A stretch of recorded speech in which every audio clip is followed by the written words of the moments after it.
서울 서초구의 한 신축 아파트 단지. 지난해 8월 입주를 시작한 이 아파트 전용 59제곱미터는 12억 원에서 14억 원에 매물로 나와 있습니다. 지난달보다 1억 원 정도 오른 가격입니다. 전용 84제곱미터는 18억 원에서 20억 원 정도로 나와 있는데 2달 전보다 3, 4억 원 올랐습니다. 입주 4개월 만에 분양잔금 완납률은 95%를 상회하고 실제 이제 입주율은 85%를 넘어가면서 거래 가능한 매물들이 줄어드니까 자연스럽게 전세가가 상승하고 있고요. 새해 새 학기를 앞두고 다른 곳도 비슷한 상황입니다.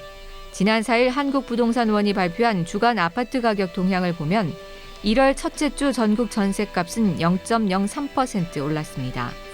서울은 0.07%, 경기 0.05%, 인천 0.01%씩 상승했습니다.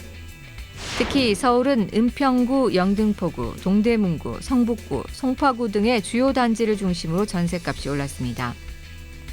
강북 14개 구의 경우 은평구는 녹번, 응암동 주요 단지 위주로, 동대문구는 휘경, 답심리동 위주, 성북구는 기름동 대단지 위주로, 성동구는 금호, 옥수, 응봉동 위주로 상승했습니다. 강남 11개 구 가운데 영등포구는 당산, 양평동 위주로, 송파구는 잠시, 신천동 주요 단지 위주로, 구로구는 신도림, 구로, 개봉동 주요 단지 위주, 동작구는 상도, 흑석동 위주로 올랐습니다. 반면 집값은 내림세를 보이고 있습니다. 전국 집값이 0.05% 내린 가운데 서울은 0.04% 떨어져 5주 연속 하락하고 있습니다.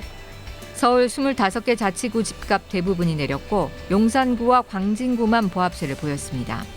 올해 전국 아파트 입주 예정 물량은 모두 33만 1,700여 가구로 작년보다 3만 4,200여 가구 9% 정도 감소할 것으로 예상됩니다.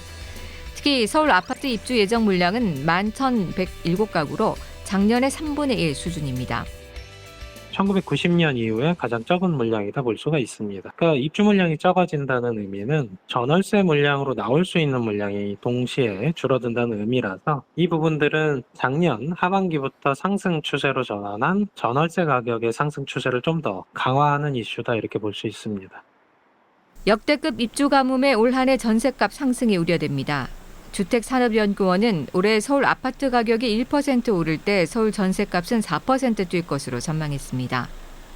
무주택 실수요자의 경우 전셋값이 오른다고 무턱대고 내 집 마련을 하기보다 각자 상황에 맞는 전략을 펼쳐야 한다는 지적이 나옵니다. 본인이 가지고 있는 자금에 따라서 임대차를 선택하실지 아니면 주택을 구입하실지 분양을 받을지 이런 부분들의 결정이 필요할 것으로 보여지는데요. 갱신권을 사용하시는 부분들도 좀 고려하실 필요가 있을 것 같고요. 적극적으로. 또 하나는 입주 물량이 좀 많은 지역을 선택하는 것도 방법이 될 것으로 보여지고요.